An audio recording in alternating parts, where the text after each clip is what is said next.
welcome to Mindset Mentoring for Athletes, Families, and Entrepreneurs. I'm your host, Coach Chuck, and today's conversation is one I believe will shift how many listening view resilience forever.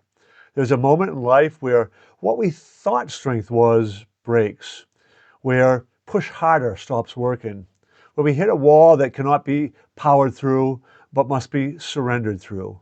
Today's guest experienced that moment on her knees in anguish when her teenage daughter was diagnosed with severe depression and admitted to the hospital. And it was in that darkest night that she heard two words that would change her life: live joy. We're going to have that conversation next. Doesn't yell, it doesn't bleed, but it's killing us slowly, quietly.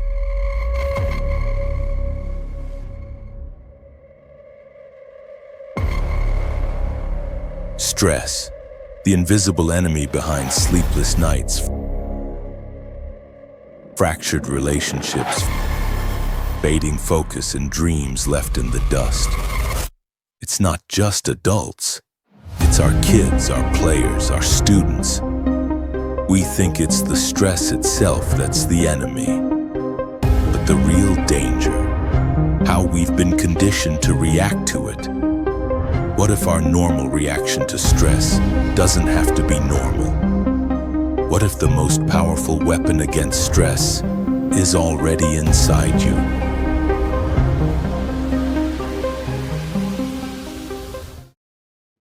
Welcome back.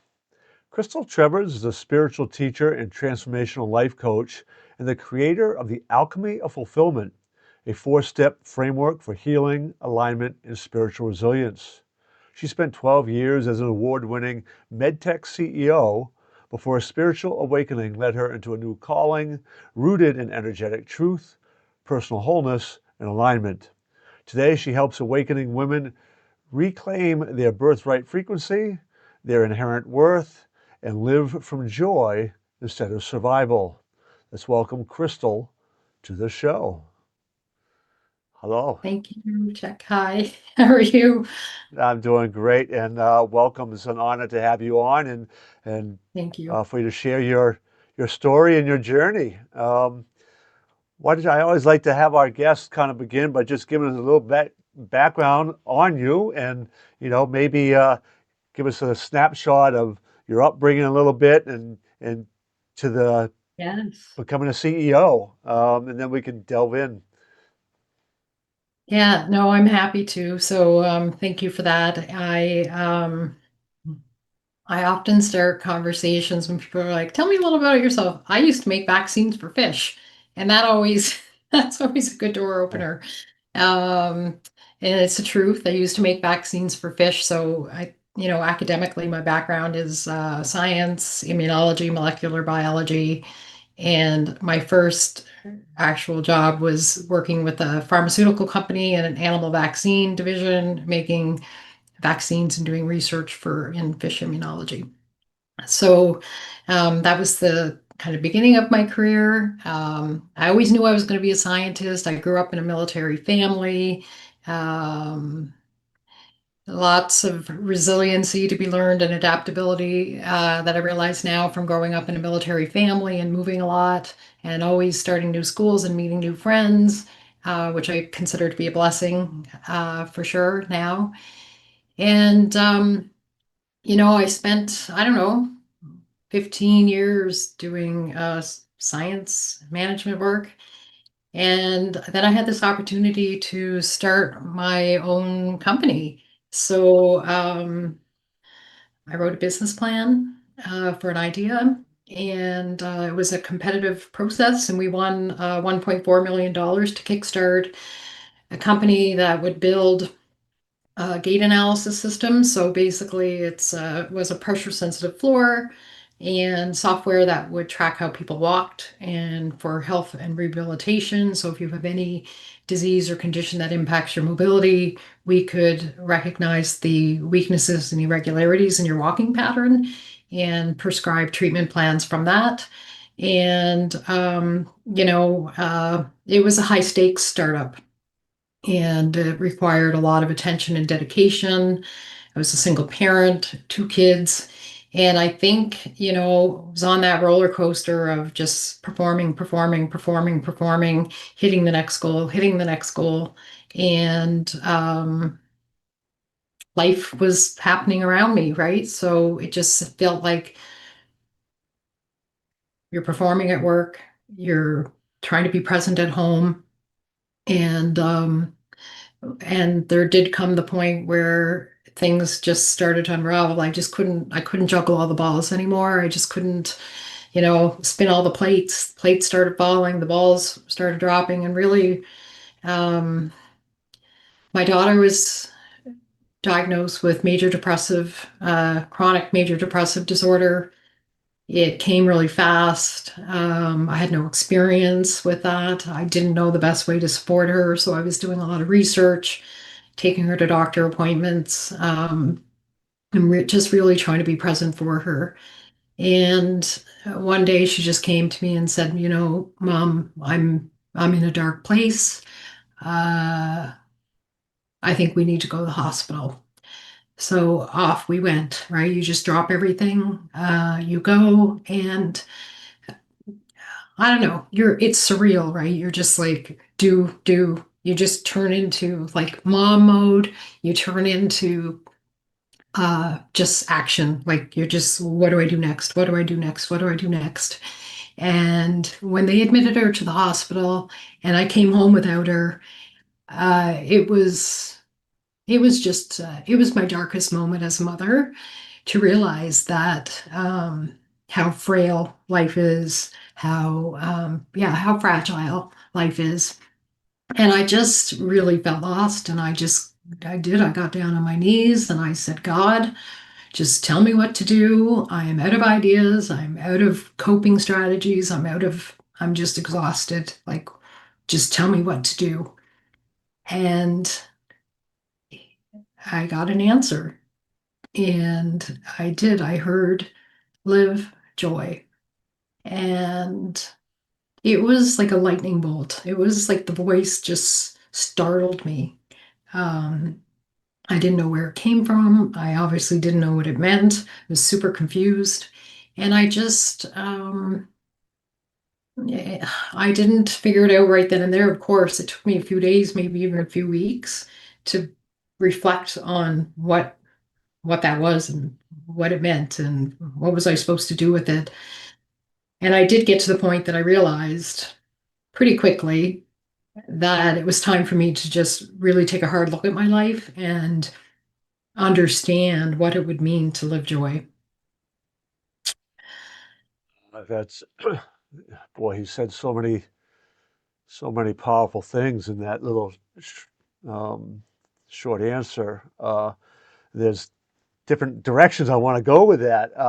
One, and I think this is where I want to start first, but I also want to talk about your daughter's experience, because you said something there um, that I thought was powerful, and the fact that she recognized she was in a dark place, which is astounding. I mean, that we often hear the tragedy of those who know they're in a dark place but don't speak up. So the fact that she spoke up, I think, is you did something right there for sure, right? Helping that. Uh, but I'm also real fascinated too by that drive mentality, right? So when you're a CEO and you're doing the startup, I've got a good friend who has started. He was a scientist like you, major chemist, professor, all that. Did several startup biotech companies.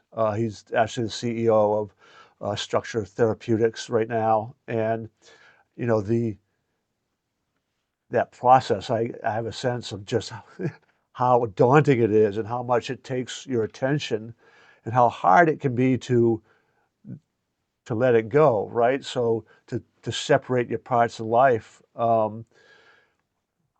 have another friend too who was a professional athlete who said the same thing, but what he learned to do was when he left home to go to the ballpark,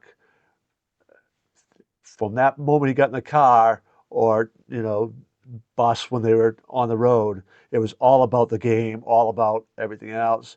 But as soon as he came home, he had to learn to shift his mindset so that he was could give attention to his family and give attention to his wife, and how hard that could be at times. Um, it sounds like you experienced that challenge. Am I accurate in that that was part of what you were experiencing there, is trying to do that, juggling all those things you said you were trying to juggle, and yeah, Yeah, you want to speak to? I feel like I was really good at turning off the work Crystal and turning on mom Crystal when I got home. I feel like I did have good boundaries there. Um, and just for your listeners, my daughter is doing absolutely amazing. She's thriving like you wouldn't believe, and so I just want everybody to know upfront that there's a happy ending there. And so I think what I realized, like we talk about mindset and resiliency, and um, people maybe listening are thinking about my resiliency, and I keep thinking about my daughter's resiliency and how in a time of her life where she could barely function, like if you think about depression and you think about there's something that I know of called the emotional guidance scale. And like boredom, there's guilt, and then there's anger, and then depression and grief are like the lowest point. Emotion, like grief and depression, are the lowest you can feel on an emotional scale. And she was still able to say, Mom, I hate this feeling. I will do whatever it takes to get rid of it. If it means going to counseling, if it means going to a psychiatrist, if it means trying different medications, if it's going to therapy, like whatever was on the list, she was all in. She would try anything. And that's what surprises me the most about that journey on thinking about her, is that she somehow had the strength, like from the bottom of a hole, to see the light at the top of that hole. And whatever ladder or hand was going to be thrown down into that hole to help her dig out of it, she was going to take it. That's resilience in my mind. Yeah, I totally agree with that. And again, it's fascinating to me on where that mindset comes from, right? Where she knew she was in a dark place, she knew she didn't like the feeling, but she was strong enough, or had enough of the right beliefs and structure, the right mindset, right? I'm the mindset Yes, guy, so I always come back to that, yes. where she knew to ask for help. Where do you where do you think she got that? Is that something that you think just somehow she picked it up, or was there, deliberate action on your part, trying to raise her to instill that? Was it a combination of the two? What are your thoughts on why she was Yeah, able to do that? I appreciate that. I might a little bit of humility coming up, but I will, as a mother, I will take credit for raising resilient children. I'm not going to sugarcoat it. I'm going to own that. And it's my belief is you're the conscious creator of your life, right? Nobody can control um, what happens on the inside. Like mindset to me is about reclaiming authorship if you've let it get away from you. But it's about owning that authorship, and that things happen, but the way we respond to them, of course, is up to us. And just helping your kids see that when life happens, it sounds a little cliche, but it's how you respond that matters. And you have a choice. Everything's a choice. right? So we can choose to let life happen to us. We can choose to live on autopilot. We can choose to write our own story as well. And I somehow have been blessed with whatever lessons, intentional or unintentional, that my children picked up from me and other family members, uh, stuck with her in a positive way so that she can make the decisions that help her live an empowered life. Uh, uh, you know, parenting is incredibly Parenting is rewarding, but incredibly challenging, right? And I have learned so much about parenting through some of the mistakes. Now, I was very blessed. I had really good parents, right? And so I had good models to begin with. So that certainly helped. But, every child is unique. They don't come with instruction manuals. And, I've learned a lot over the years about really the idea of certain principles of parenting that you can apply. And part of those principles are this idea of adaptability too, right? Your own ability to fluctuate your behavior based on your child. But there are so many adults who Yeah. who don't haven't been given those, haven't been taught those. Life's hard, all the stressors, and when we become overwhelmed, oftentimes it's hard to be that parent that your child needs, and they can really absorb a lot of the stress we feel, right? So um, it's it is a challenging thing. It's part of why I like having guests like you come on the show is there's so much for us to learn from everybody else's experiences, so that younger parents and even teenagers before they become parents, there's so much we can learn from everybody else's experiences. So again, I do appreciate you kind of sharing all that. Uh, Another question I do have, because you said that in the darkest night, you found yourself on your knees asking God to kind of help you. Were you brought up in a faith tradition? Was faith always an important part, or was that kind of that, like, I don't know. I'm at my darkest end. I don't know if you're there, but I'll turn to you.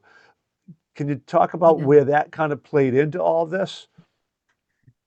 Yeah, so I wouldn't say I was not brought up in a religious family, and I grew up with Catholic faith.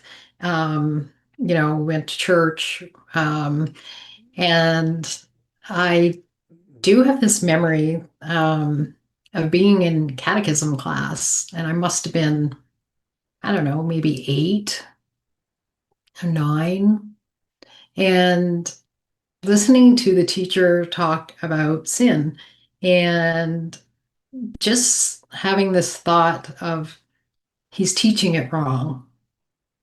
Like he's teaching it wrong.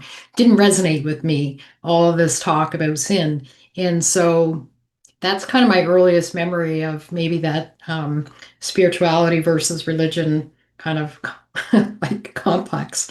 And so yeah, fast forward many, many years later, like I guess I always believed in God, but I knew God was good and loving.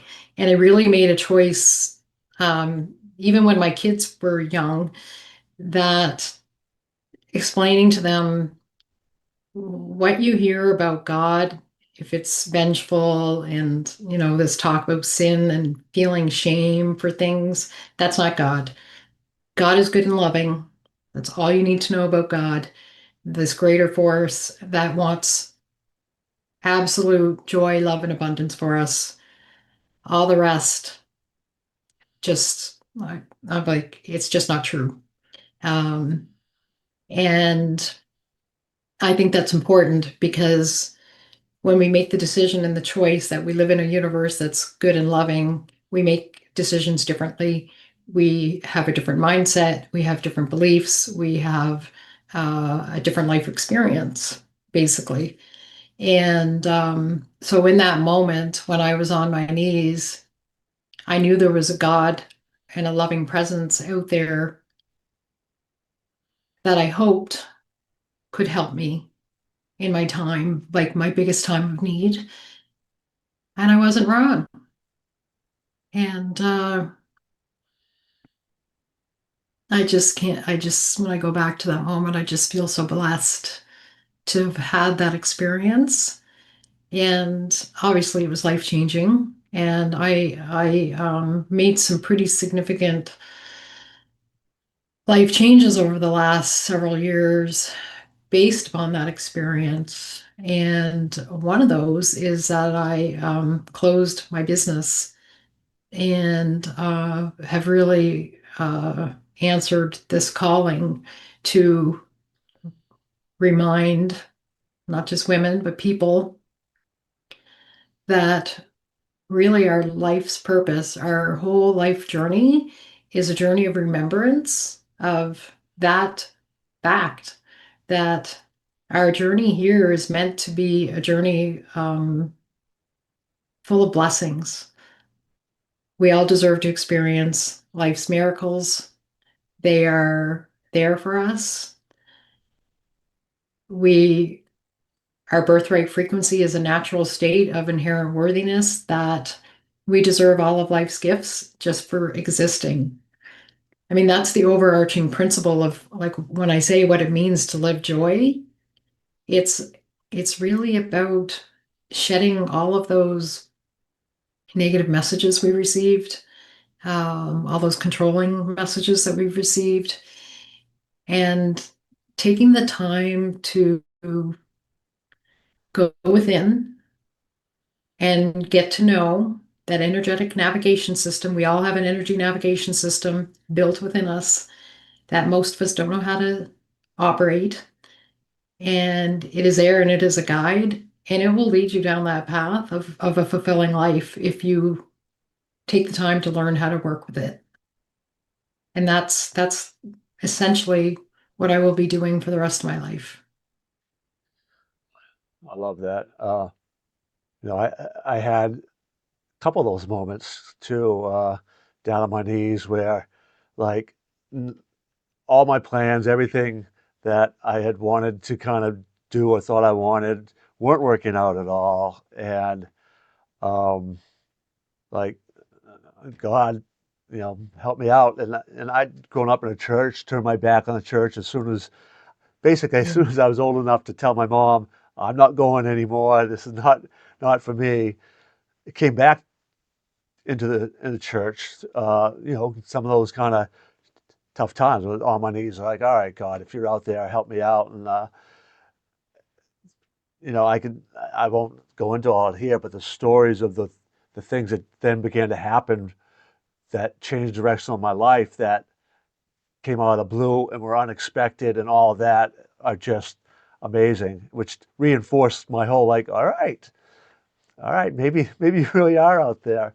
Um, Yeah, it, when it, you it start really, paying attention to synchronicities, right? So when you surrender, you open yourself up energetically, the messages are starting to be received, and you start to see the breadcrumbs that are leading you down the right path.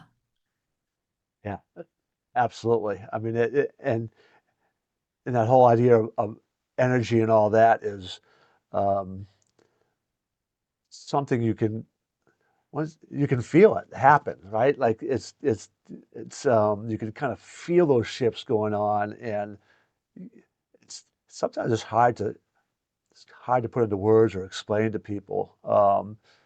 But to me, it's a definite spiritual component that I Mhm. think I I really believe most of the people I know and talk with understand it. They understand there's that realm of us, but they don't necessarily always know how to tap into it or how to explain it or how it works or any of those things. Um, but you're in that moment, right? And you hear those words, and it's a powerful experience for you, right? talk to me a little bit about how that then began to manifest into what you're teaching now. There's like a four-step process I think you talked about that you Yes. are now teaching people, and it sounds too like you're working with highly driven people who sometimes, maybe even more than sometimes, maybe it's maybe it's quite often, don't know how to, you know, Yeah. don't know how to let go of things. They're just, so driven. Uh, Yeah. That's true. So, yeah, so that moment when I heard the word to live joy was a spark, right? It was the spark of my spiritual awakening. And I really did go on a quest, like, like a quest to understand what would it mean to live joy. And that quest led me down the path of working with a spiritual mentor and a spiritual teacher, really helped me understand what was happening to me. Um, I worked with a healer to understand more about energy. I was really, really curious and wanted to know as much as I could about um, energy. And I don't mean like physiological energy. I mean spiritual energy and healing energy and the different modalities that were out there, spiritual healing modalities, and studied under some amazing teachers for that. And things started to unravel, right? And I started to kind of sense that there was this process. And through my own healing journey, what I discovered is yes, I do call it the alchemy of fulfillment.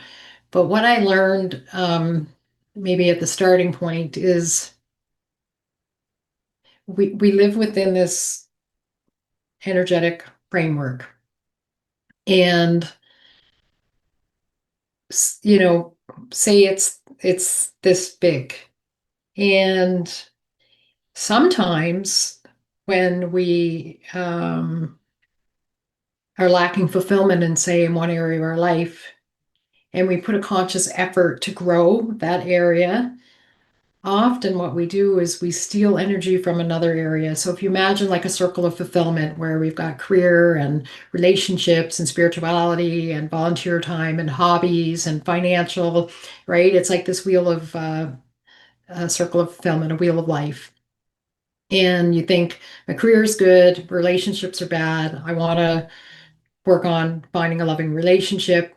Then you find this loving relationship and something else shrinks. And so I feel like we're always stealing energy from one area and pushing it into another area, but the volume of the circle always stays the same. I hope that makes sense.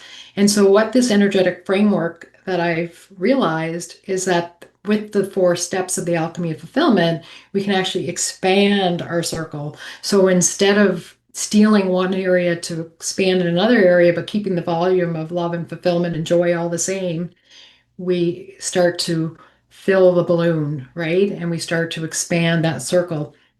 And the four steps that we go through, and these are energetic and spiritual, are learning to receive, and that means receiving energy, receiving divine guidance, and receiving energetic blueprints, energetic guidance.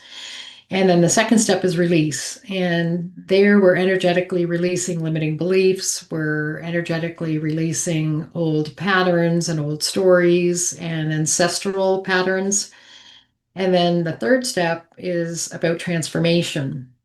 And here we're transforming all of that released negative energy, all the energy that no longer serves us. And often we hear in spiritual circles, we transform it into light and love. But I like to be more pragmatic and say, let's transform all that energy into fuel for purposeful action, right? And that's kind of where we get into the mindset is going to take that energy and I'm going to transform it into something good that I can use for fuel moving forward in my life. So we have receive, we have release, we have transform, and then the fourth step is create. And so with create, we're moving into conscious creation. It's where you can design your life from a place of anchored worthiness. And I, I I feel that when you've done the work on learning to receive you've done the work on learning to release energy that no longer serves us. We've learned how to transform anything that's been holding us back into positive forward momentum that then we can create from a place of beautiful anchored worthiness. And so I find that the clients that I work with who say they've tried manifesting or, all the co-creation pieces, that once they've done the work to receive and release and transform, you're creating from a much higher vibrational frequency, which gives much better results. You know, I was just as I was listening to that, I think about my own model and how much overlapping there is. And it's I've interviewed enough people now and met enough that those of us who do the kind of work you and I do, helping people, there are um, you know, different avenues, different ways, different techniques to get the same result. But the principles, again, I kind of go back to that terminology, uh, really do seem to overlap. Like I talk about becoming a sower of the seeds of possibility. And the first part of that is self. We got to really understand and identify those things that we believe, the emotions we're still holding on to, the values that we have, all these things that are, basically the filters that make up our mindset. And we got to begin to identify them and name them. We got to, I think it was Socrates who said, the beginning of wisdom is to know thyself, or knowing thyself is the beginning of wisdom. And I really believe that's true. And then we've got to own it, right? That's the own, the sower.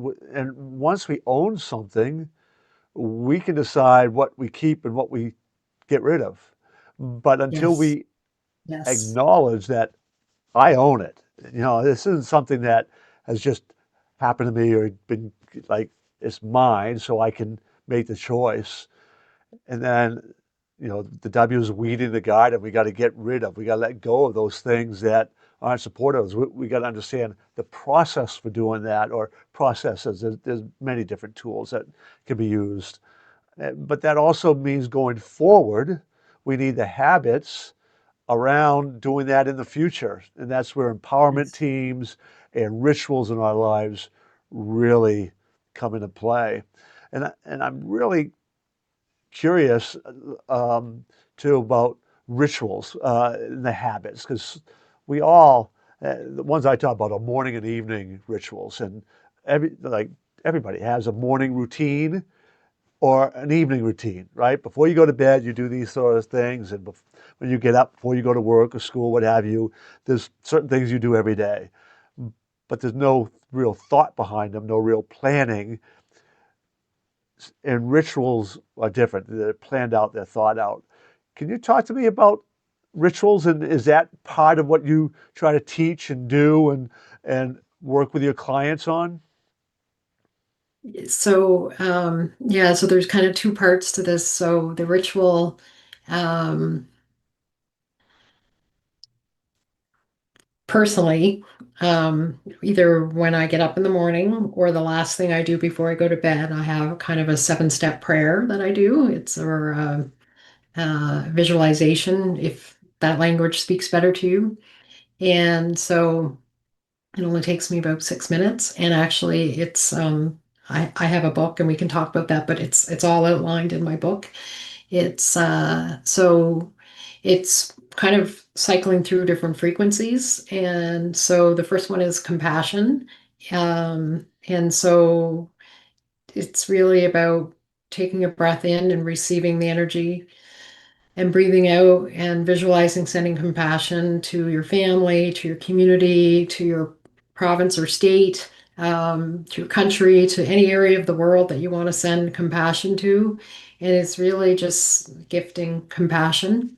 Um, uh, Forgiveness.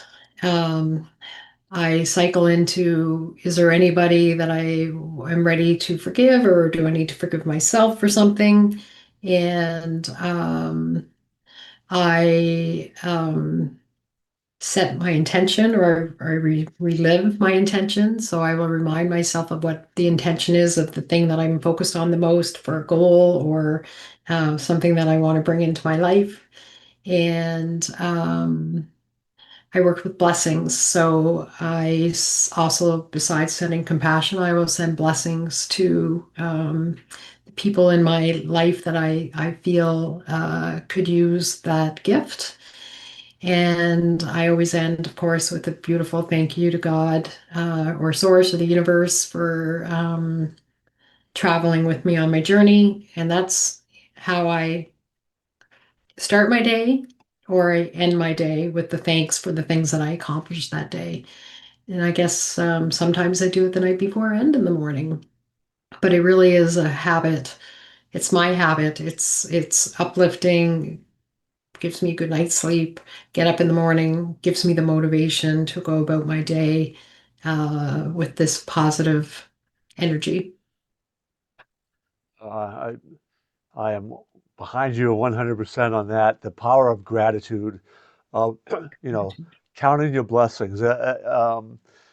In White Christmas, which I watched not too long ago because we're in the Christmas season, and Bing Crosby sings the song, instead of sheep, he counts his blessings. If he can't sleep, right, he sings that song, and it really is powerful. And now that we have enough, I think, personally believe we have enough scientific data that really kind of points to its actual physiological, emotional benefits that are measurable when we do Yes. that. And it's for some people, I can think of some of the students I've worked with over the years who had it was hard for them. All they saw in their life were all the struggles, all the problems, and teaching them to see the blessings, seeing the things that they really could be, choose to be grateful for, really had a profound shift once we got there with them. Um, so, to me, that's a Like the glass is half full, glass is half empty kind of attitude, right? It really does make a difference. And, I'll share another habit I think that you kind of hit with the gratitude piece is and this came up from a friend of mine actually. And just when you're in a moment and you say, how can I enjoy this moment 1%, even 1% more?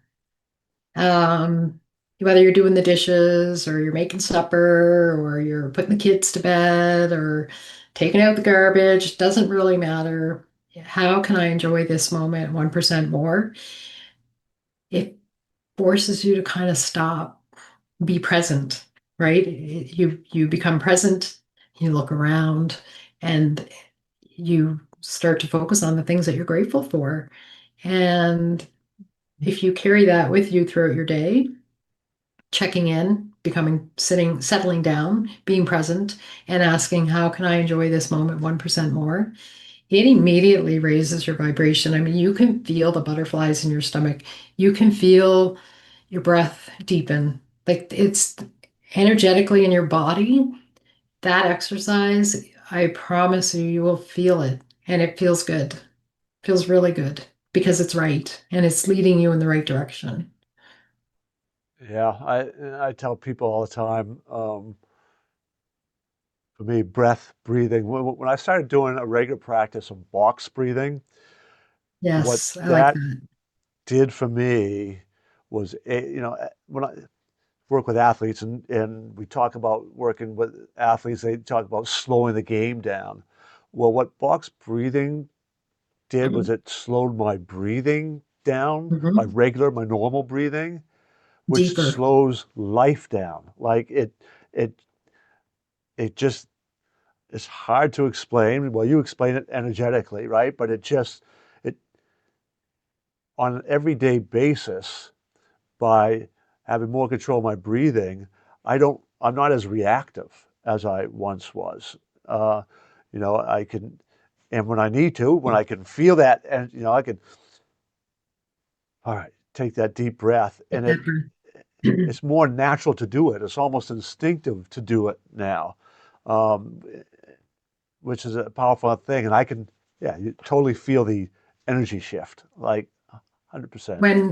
When I talk about learning to receive energetically, like that is a perfect example. Like I use box breathing or other breathing methodologies to demonstrate what it's receiving is like.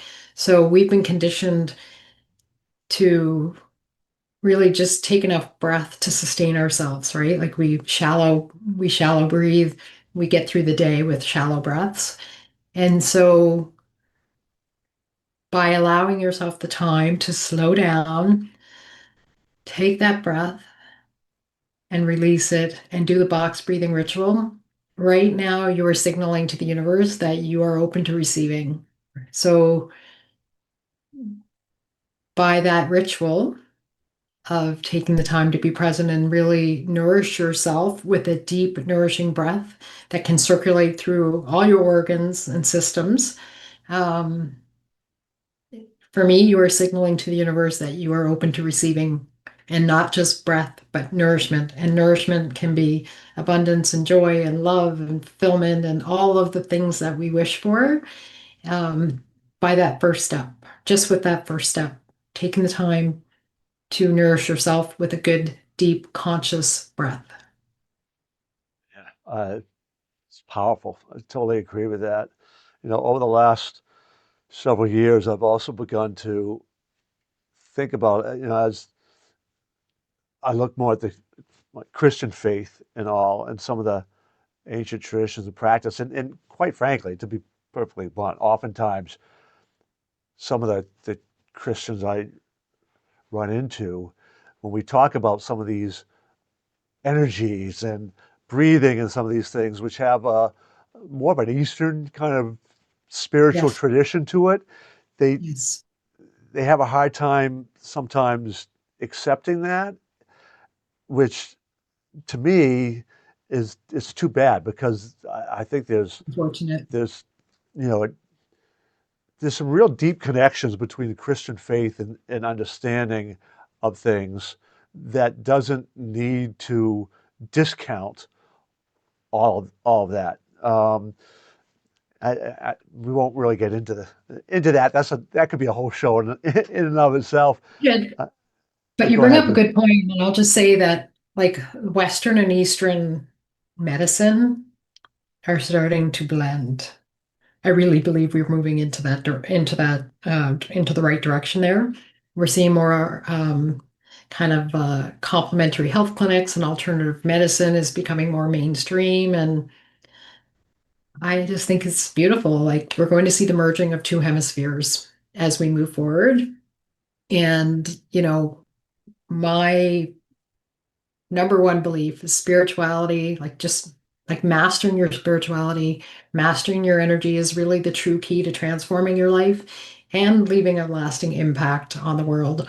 And without being able to um, tune in to our own bodies, our own inner knowing. A lot of us are going to find ourselves on the wrong train, going down the wrong train track, like to the wrong destination. And as we know, the further and further you get from the right path, the longer it takes when you get off and decide to go back to the beginning and start over again.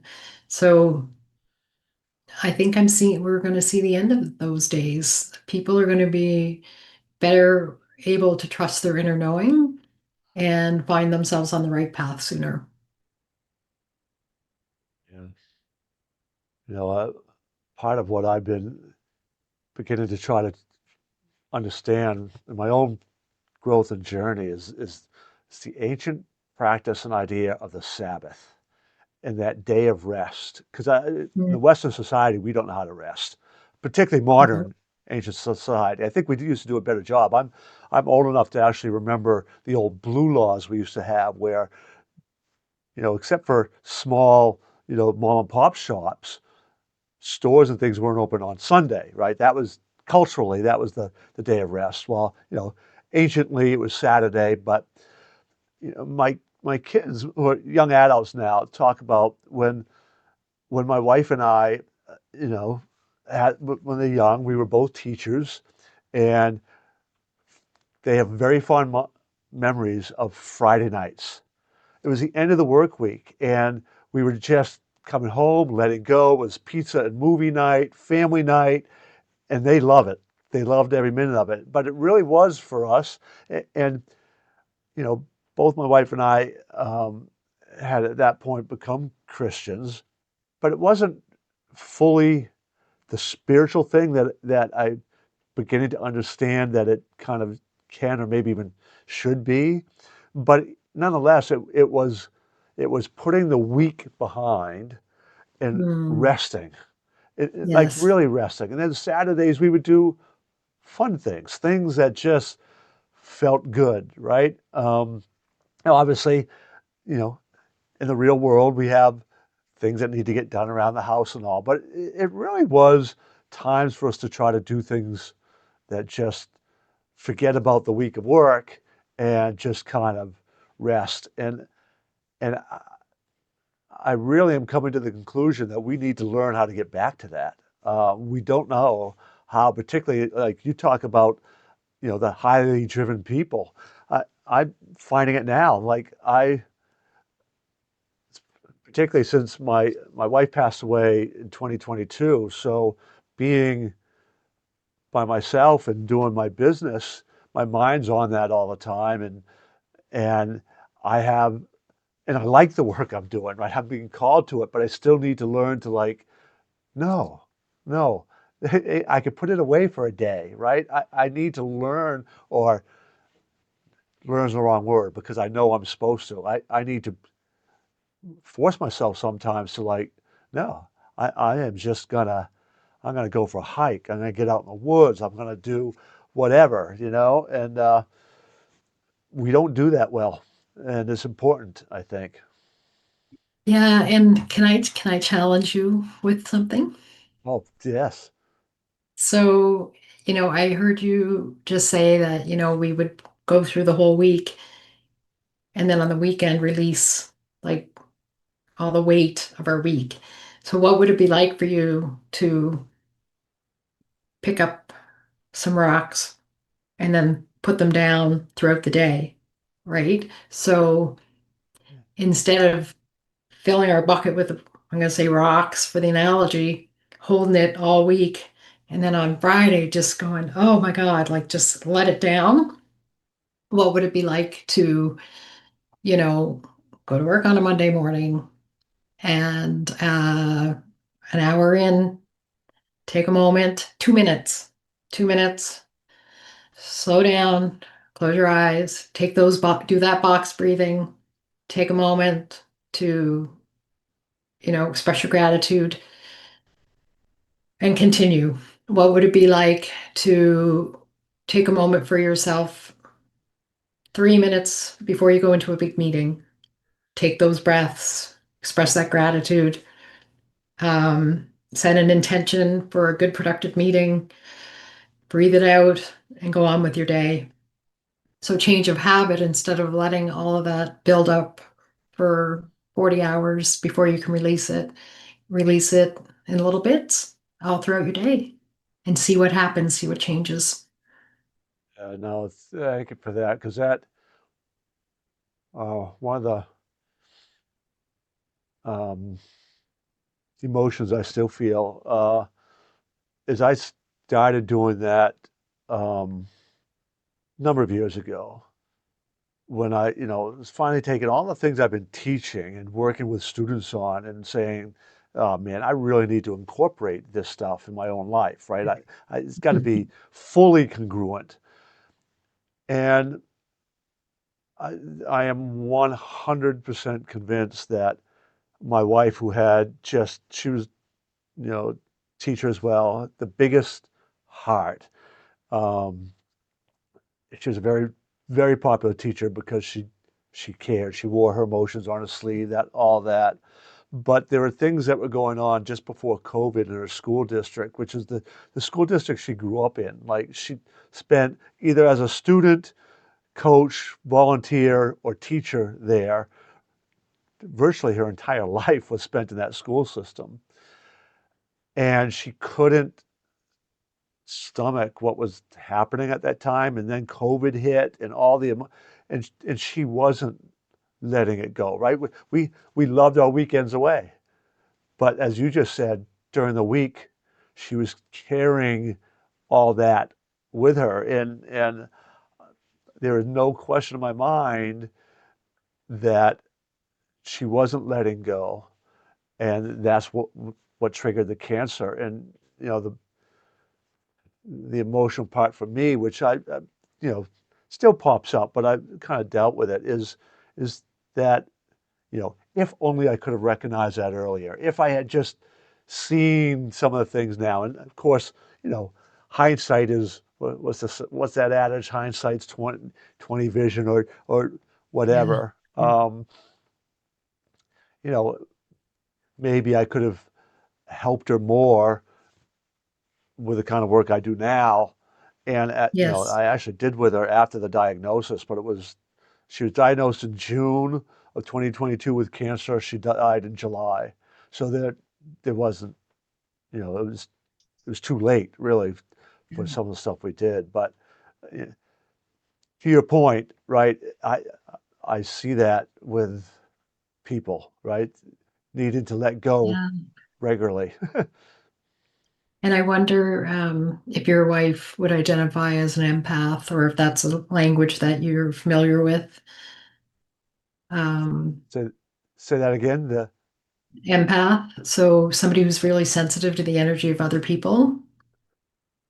So this is, when I talk about we've never learned how to to use these energetic navigation systems that are part of it's innate, it's in all of us. And, there's people that, they go into a crowded room and they just feel energetically drained. They feel it, they know they feel drained, it's too much. And there are actually, um, processes, protection mechanisms. There are shielding techniques that are taught by even medical doctors, how to help people protect their energy. And part of the spiritual energetic work that I do with clients is even helping people with discernment of when they're feeling really off or they're feeling really low. Is that their energy or is that somebody else's energy? And I mean, I can identify an empath pretty quickly in a new, say if it's a new client and a new coaching call. If they've never heard the term, I can tell pretty quickly if they're an empath and they're taking on all that heavy emotion of other people. And I do teach them how to shield, how to protect themselves, and it makes a big difference. Um, I share the story of my daughter picking her up from high school one day, and she's kind of stomping through the snow. It was wintertime, and getting into the car and slamming the door, and had a bad day. And I immediately just said, no, I don't want this negative, I don't want this heavy energy in my body. And, just setting an intention that I'm putting a wall between us, that only the positive energy would flow through and that the negative energy would have to stay with her. I wasn't going to take it on. And people tell me when they do that, they feel it right away, that you can feel that heavy energy when somebody's angry and they're coming at you, and to be able to just say no, I'm not owning that, I'm not taking that on. You can feel the heaviness dissipate, if that makes sense. It does, makes complete sense, and uh, you're right. She definitely took on the energy of other people, and I, no, again, hindsight, looking back, for most of her life, she was an avid runner, like really good runner, ran a lot. And there were some times like when our kids were little that she wasn't doing that as much, but she would still try to walk and other things. So physically, she was trying to get rid of that. The other thing was laughter. She loved comedies, loved sitcoms, she just loved to laugh. And with the the things that began to happen in the school district and just all this kind of stuff, she was talking about, she's too tired. So those exercise and stuff began to fade away. She switched from watching a lot of the laughter stuff to crime dramas and things that were, just a little Heavy. darker. She was a chemistry teacher, so she loved the science aspect of some of Sure. those. Me too. Yeah, But it's great. there was still that it wasn't the lighthearted stuff that used to be, I think, a release for her. And without those two things, she was really, you know, absorbing more and more. So I think you're we're probably right on with that. So that's part Yeah. of, that's part of what my mission now is, we come at it from probably slightly different angles and all, but you know, the Apostle Paul said, transform yourselves with the renewing of your mind, right? So the renewing of the mindset.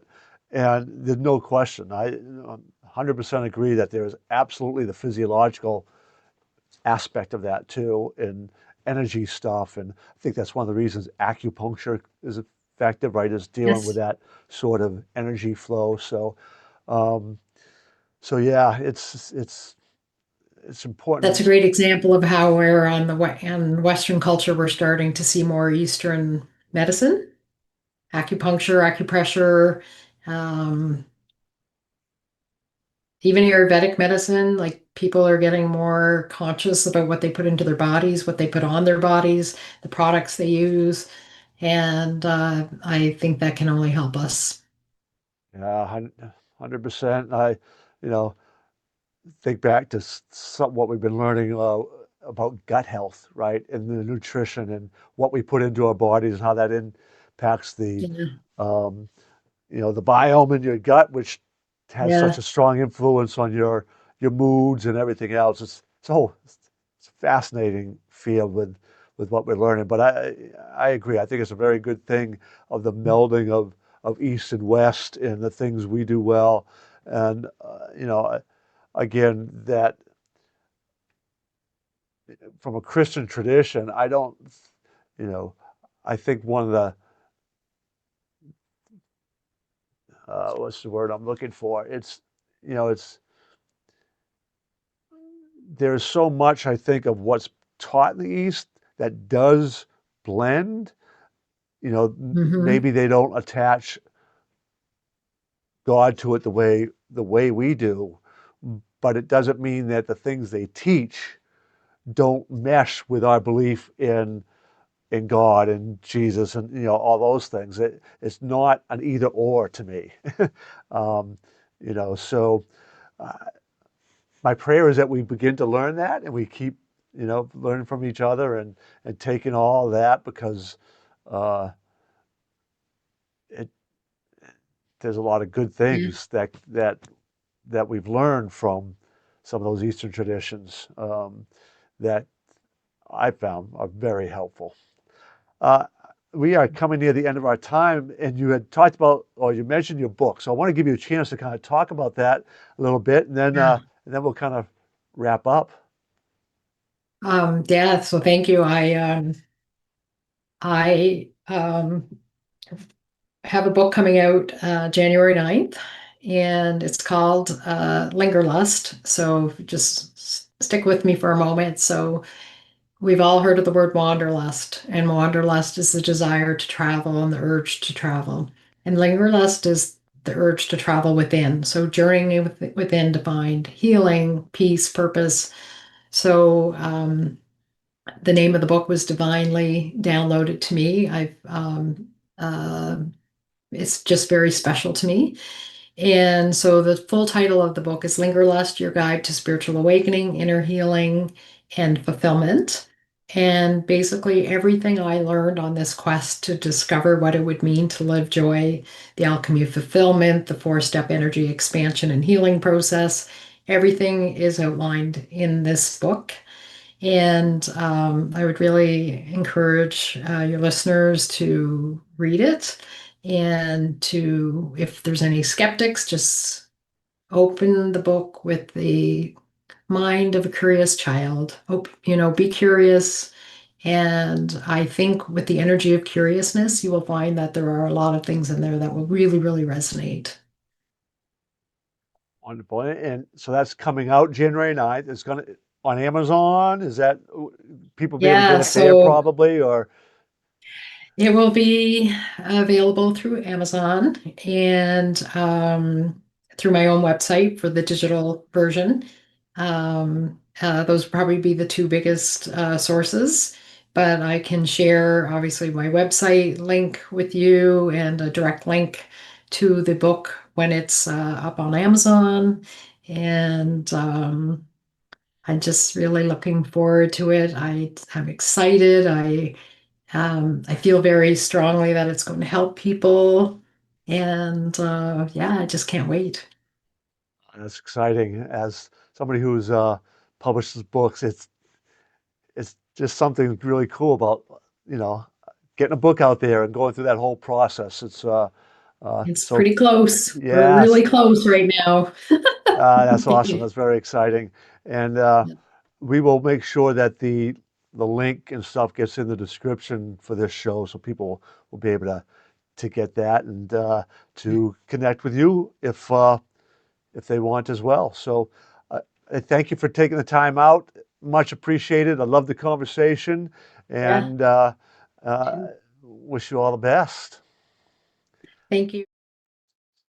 Well, there's so much that we can delve into in that whole kind of energy and spiritual connection, and it's important conversations to have. And there is the mind and body. We're learning so much about how it all interplays, so that we can learn to deal with the stresses of life, the storms of life, and become resilient and work through those, sail through those, because they're going to come, right? I say it all the time.